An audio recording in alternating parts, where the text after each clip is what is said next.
그 얼마 전에 네. 그 김건희 여사와 최재형 목사가 네, 네. 나눈 그것도 뭐 새벽 네, 3시 뭐 네. 이때 나눈 그 네. 카톡방 대화 네, 내용이 네. 좀 네. 공개가 돼서 논란입니다. 그런데 주요 언론들이 다 보도를 안 하고 있어요.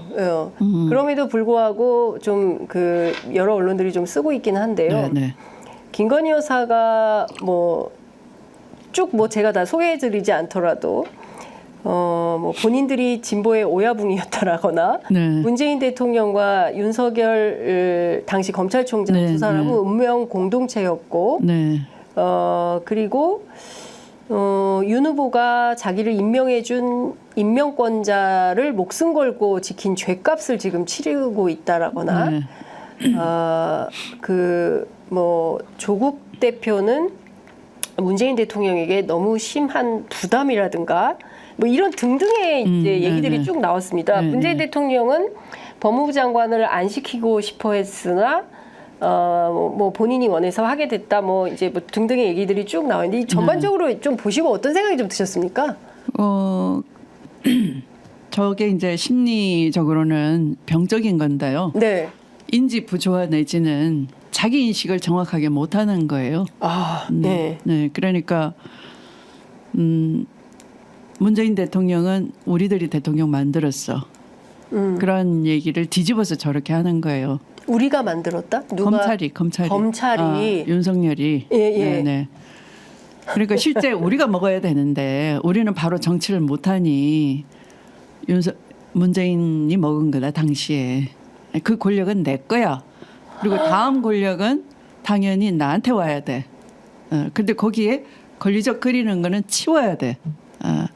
거기에 인기 있을 만한 건 쳐내는 거예요. 유시민 쳐내고 조국 쳐내고 그걸 뒤집어서 모함을 하는 거죠. 그러니까 모함이든지 아니면 실제 그렇게 자기 인식을 그렇게 하든지 자기 논리로 만들어가지고 네. 자기 욕심을 상대방의 문제로 만들어 버리는 거예요. 그러니까 인지 부조화 내지는 자기 인식을 못하는 상황인 거죠. 와, 네. 사실상 이게 너무 충격적인 내용들이 네. 많아가지고요. 네, 근데 네. 제가 한 가지 재밌는 포인트는 네. 국민의힘 당시 이제 미래통합당을 마귀라고 얘기를 하더라고요. 네. 그리고 그 윤석열 대통령도 너무 싫어하잖아요. 네. 뭐 쥐약 먹은 놈들 뭐 이런 표현을 네, 네. 쓴단 말이에요. 네, 그러니까 네. 둘 다 그러니까 국민의힘이 너무 싫다. 이제 이런 네, 주장들을 하는데 그 당에 가서 있는 이유는 왜 지금까지 탈당도 안 하고 이런 거는 어떻게 봐야 됩니까? 그러니까 관계 자체를 네. 거래로 보는 거예요. 나는 네. 국민의힘에 정권 교체할 기회를 준 사람이야. 그리고 그걸 나한테 보상을 해야지. 그런 거래적 관계인 거죠. 그러니까 거기에 무슨 뜻이 같다거나 당신들과 생각이 같다거나 하는 건 동지적 관계거나 이런 건 중요하죠. 야, 근데 네. 그 검찰이 다 이런 생각을 갖고 있습니까? 아니죠. 네? 아니죠. 그러니까 이게 법도 그냥 제가 법기술이라고 했듯이 네, 그러니까 이익을 위해서 그냥 기술적으로 부려먹으면 되는 것이고 정치도 기술인 것이고 그냥 댓글 공작, 댓글 부대 이것도 정치하려면 필수적인 기술인 것이고 그러니까 죄의식이 없는 거예요. 세상에 어떻게 이런 사람들이 지금 대한민국 정부와 주요 정치 세력을 맡고 있다는 겁니까? 이게 말이 됩니까? 그래서 이 국정농단 적폐 수사를 제대로 안 했어요. 네.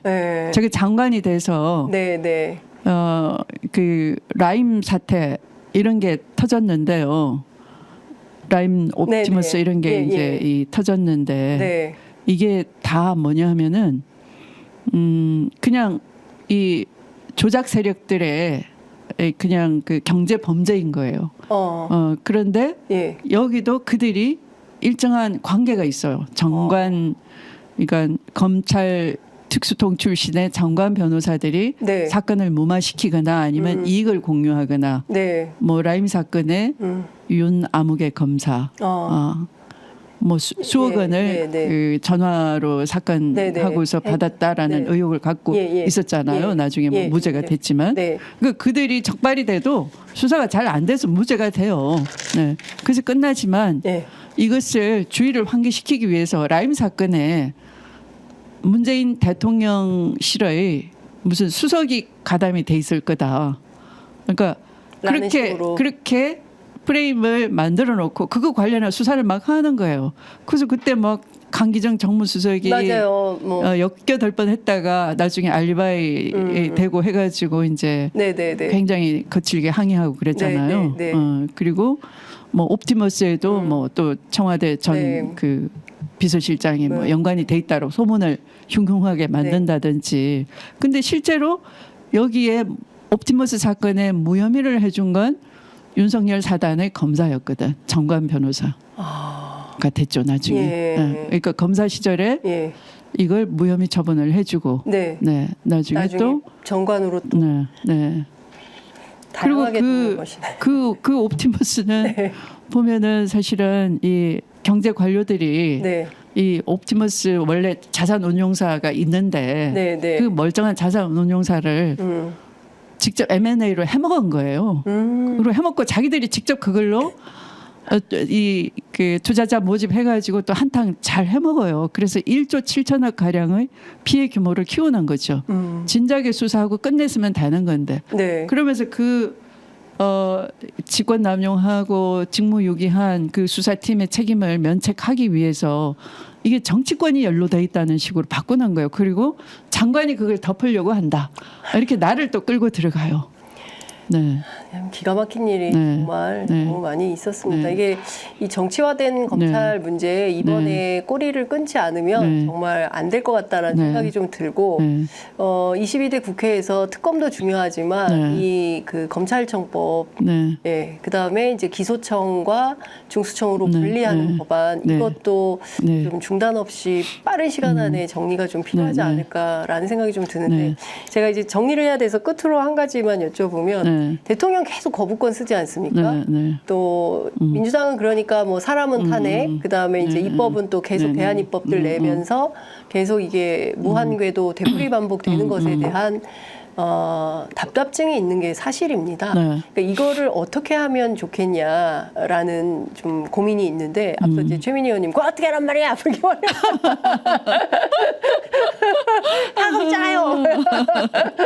이런저런 고민하고 있잖아 이런 네, 말씀도 네, 네. 하시는데 네. 대표님께서 어떤 해안을 갖고 계신지 좀 궁금합니다. 당분간은 이 상태가 되겠죠. 네. 네. 근데 늘 김대중 대통령께서 하신 말씀이 있어요. 국민은 모를 것 같아도 안다. 네. 네. 그러니까 막 여론상 부담은 있어요. 그러니까 그 답답하다. 정치가 뭐 네. 이 도끼자루 썩는지 모르고 신선노름 하고 있냐.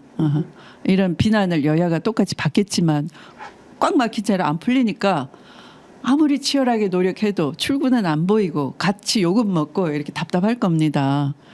근데 국민들은 또 아세요. 네.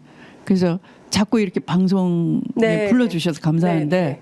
쉬운 말로 자주 모시고 싶습니다. 쉬운 말로 자꾸 얘기해가지고 지금도 엄청난 얘기 들으시고 조금 맞습니다. 전율하시고 그럴 거예요. 맞아요. 그래서 잠 못 잔다 그러면 네. 정말 저런 네. 걸 알고 있으면 어떻게 잠이 들겠냐. 막 계속 여운이 남아가지고 네. 막 우라정도 나면서 잠도 안 오고 막 그래요. 근데 이 심정을 국민들이 저는 아실 거라고 생각하기 때문에 국민 믿고 국회는 국회대로 성실하게 일을 하고 네. 또 광장에는 국민들께서 열심히 참여를 해주시고 네. 그래서 빨리 끌어내려야 된다라는 거예요. 네. 네. 알겠습니다. 네.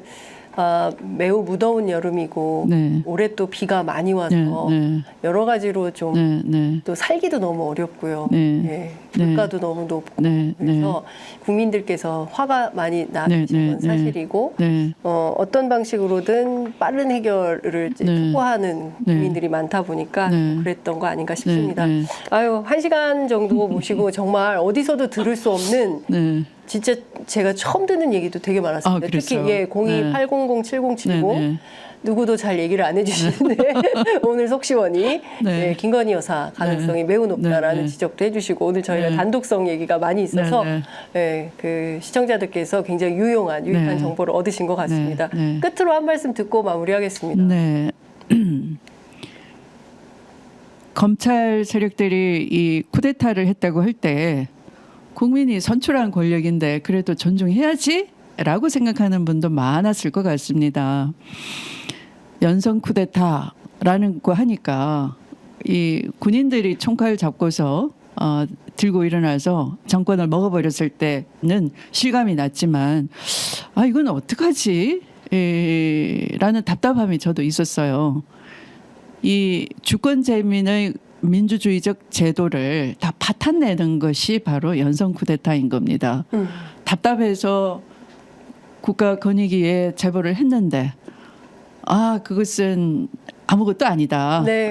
라고 한다든지 또 인권을 침탈당해서 정말 정의로운 수사가 안 이루어져서 멀쩡하게 평생을 국가에 충성하겠다라는 군인이 군인 정신으로 일을 했다는 이유로 잘리고 구속될 뻔하고 재판받고 있고 그 사정을 인권위에 찾아가서 하소연을 했더니 이건 사건도 안 돼 각하당하고 이런 일들을 보면서 아 이제는 국민들께서 아 연성 쿠데타라는 것이 법치를 내세워 가지고 국민에게 오히려 인권 탄압을 하고 재갈을 물리는 이것이 이 나라를 접수해버린 이것이 바로 쿠데타적 상황이구나를 이해하셨을 것 같아요. 우리가 침묵하면은 그들은 더 기세를 부립니다. 네. 침묵은 그들의 범죄를 그냥 더 키우고 네. 방조해 주는 거예요. 그래서 우리는 그 침묵으로는 회피할 수가 없다. 그 일이 언젠가는 내 일이 되는 것이고 민생이 강팍해지면 국민 각자에게도 힘들어집니다. 삶이. 네. 그래서 빨리 이 정권을 종식시키기 위해서 우리는 더 부지런히 정보를 이해하고 네. 또 그게 같이 분노해 주시고 네. 하다못해 광장이라도 참여해 주셔서 네. 함께 해 주실 것을 부탁드립니다. 예. 네. 김대중 대통령께서 네. 정할 거 없으면 담벼락에 대고 욕이라도 하라고 하셨는데요. 네. 댓글창에 욕이라도 네. 하시면서 네, 함께 연대해 주시면 네. 그래도 조금 더 이 답답한 속을 네, 네. 좀 누그러뜨릴 수 있지 않을까라는 맞습니다. 네. 생각을 해보면서 네. 자주 모시고 싶습니다. 네, 대표님 감사합니다. 자주 모시면 좋겠습니다. 네, 오늘 말씀 잘 들었습니다. 네. 고맙습니다. 고맙습니다.